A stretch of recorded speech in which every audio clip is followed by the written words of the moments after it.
God had already sent 7 plagues on the Egyptians. Moses had another warning for Pharaoh. If you refuse to let the people of God go, he will bring a plague of locusts on the land, something your parents and ancestors have never seen. Pharaoh's officials advised him to let God's people go. But when Pharaoh found out that all the Hebrew slaves would be leaving, he only gave permission for the men to go and worship God. Then he ordered Moses and Aaron to get out of his presence. So Moses raised his staff over Egypt. An east wind blew all night, bringing in a swarm of locusts. They covered the ground, making it look black, and ate everything growing in the fields until nothing green remained on plant or tree. I have sinned against God, Pharaoh told Moses.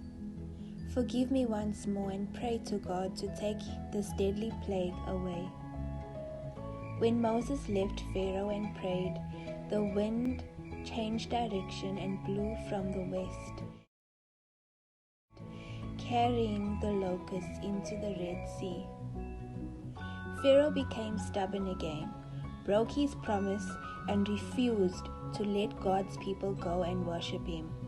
Moses stretched out his hand, and total darkness came over the land for 3 days. Only in Goshen, where the Hebrew slaves lived, was there light. The Egyptians could not see anyone else or move about. Pharaoh summoned Moses. Go and worship God.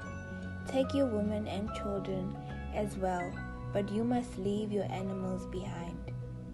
Our animals must travel with us, insisted Moses. Some are needed to offer sacrifices to God. Get out of my sight, ordered Pharaoh.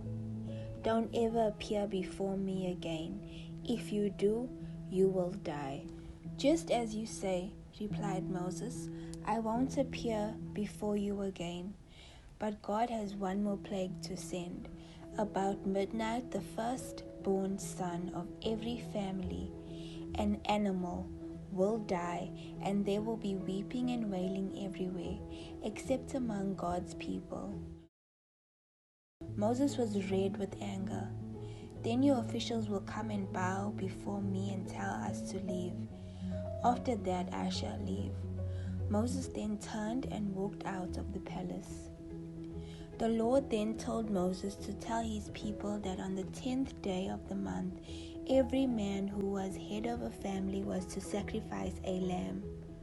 Those who couldn't afford a lamb should join with the family that had one.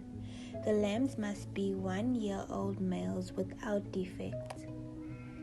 God's people obeyed, and each family sacrificed a lamb. God then told them to put some of the blood of the slain lamb into a basin. Then, using a bunch of hyssop dyed in the blood, they should smear the top and sides of the door frames of the house where they were going to eat the meat. God explained that night he was going to pass through the land to bring judgment.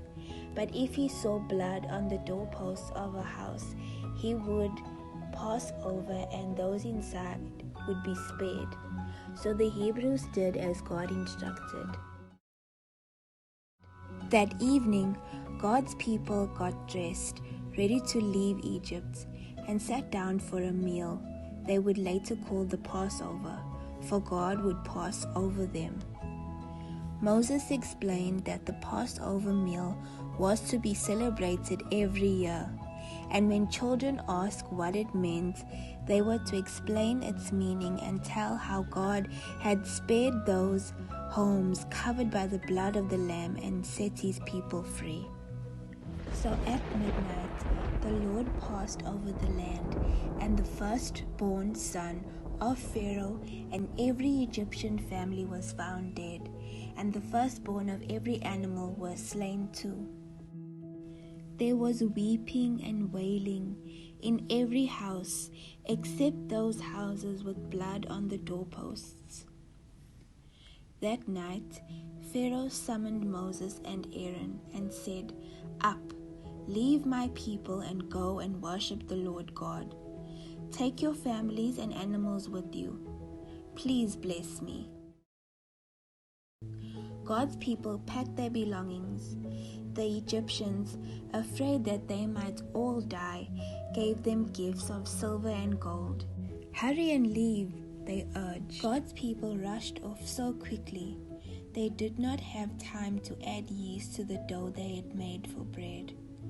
They had been slaves for 430 years, and now they were free, just as God had promised.